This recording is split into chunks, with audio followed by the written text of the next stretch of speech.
We are just 40 minutes away from the Spud Nation Throwdown, the first runoff. And so make sure you stay tuned to us because you're going to love it.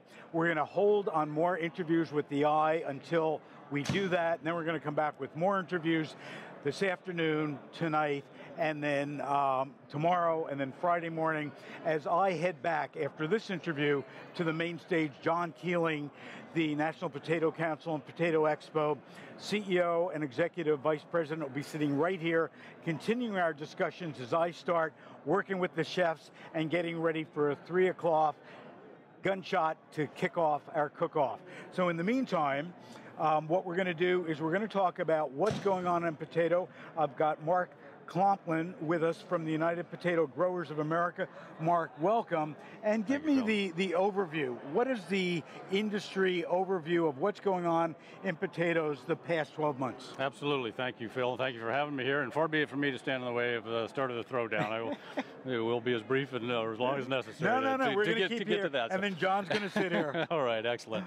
So, yes, thanks for asking that. Presentation we did this morning, we talked a lot about this, what's going on in the potato market, the potato environments, and it's really important because that's how growers make their living, is on supply and demand, and on the price they receive for their products. So in the potato world, the yellow component of the varietal segment comprises a bigger portion than ever of the potato world. It's almost 10% now. In the past, that's been below 5%. So over the last 7 or 8 years, that's risen all the way to 10% of the total market. And so that volume that's going in to the yellow market is being absorbed, and the price that's returning to growers has been favorable, even in light of increased supply. Normally, in most commodity markets, you would say that you got too much, the price goes down. Exactly. But in the yellow world, it still wants those potatoes. The demand is still good, signifying that we have not yet reached our saturated demand point, and so that yellow market has been strong, and the price has been strong. The red market, it's similar story, but a little different in that the growth has not been there, about 1% per year, but that's still growth, and the returns in the red market have also been favorable, even in the face of an increased supply this year. So some of what we do with the United America and the collaboration efforts that our growers undertake through our auspices are really having, we believe, a favorable effect on that. So the big part of the market, the russet component of the market, that's about 74-75% of the total fresh market. That is also, I'm happy to discuss, very strong and very favorable this year. It's much different from a year ago. The grower, we talk about grower return index. You'll hear people talk about GRI. That means grower return index. That's taking all things into account, that the returns that growers get from the fresh potatoes going into the marketplace, taking out packing charges, all those other things. That's what a grower can expect to be returned to his farm, his baseline return. And we're happy to say that in the russet market as well, that those are very strong this year, much stronger than they have been for 4 or 5 years, which is a really good thing because growers put all that effort and sweat equity as well as capital equity into that crop of potatoes. They deserve a fair return, and so we're really seeing that this year.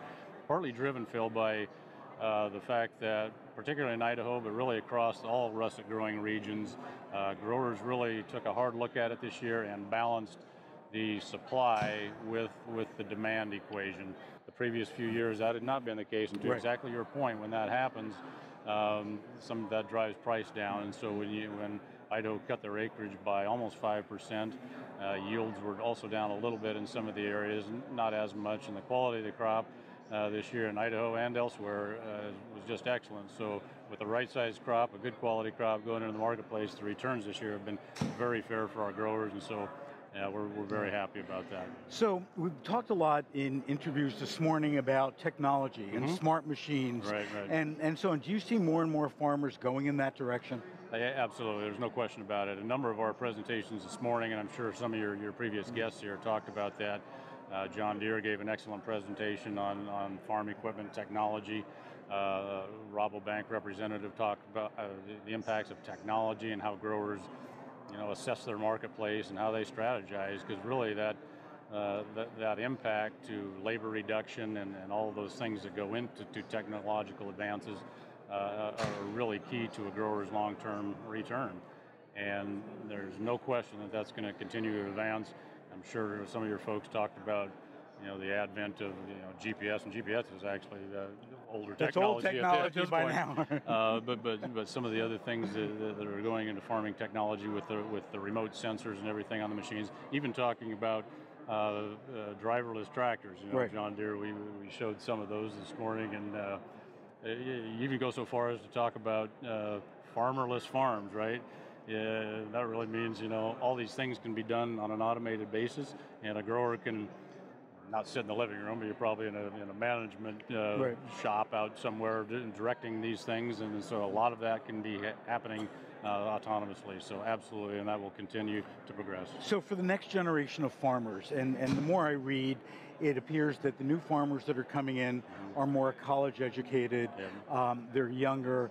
I mean, it's just a good time to really think about farming as a profession. Absolutely, because like so many young people, they're interested in technology, right? I don't know if it's the gaming generation, whatever you want to call it, but they're interested in that, and this type of stuff is akin to that in a lot of ways, and so they're interested in it, and that's a really good thing, because you talked about the generational transition of the farming environment, and it's really tough because it is an aging population. But to your point, because of some of these technological advances, I think some of the younger generation is getting more involved and more interested in a way that's really positive, and will keep not only the larger farms but even smaller family farms in the family. Well, Mark, thanks for all the good work. Absolutely. Thanks for joining us today. Absolutely. And we'll see you over at the Spud Nation Throwdown in just a little bit. All right, we're looking forward to it. So Thank you. we're gonna switch anchor seats. I'm gonna leave, go get the chefs ready. John Keeling is gonna be back here. He's gonna continue, and then at 3 o'clock, join us for the Spud Nation Throwdown #1, 4 o'clock, Spud Nation Throwdown #2, and then a lot more to come. And at 5:45 today, we're going to announce the finalists who will compete tomorrow in the Spud Nation Throwdown.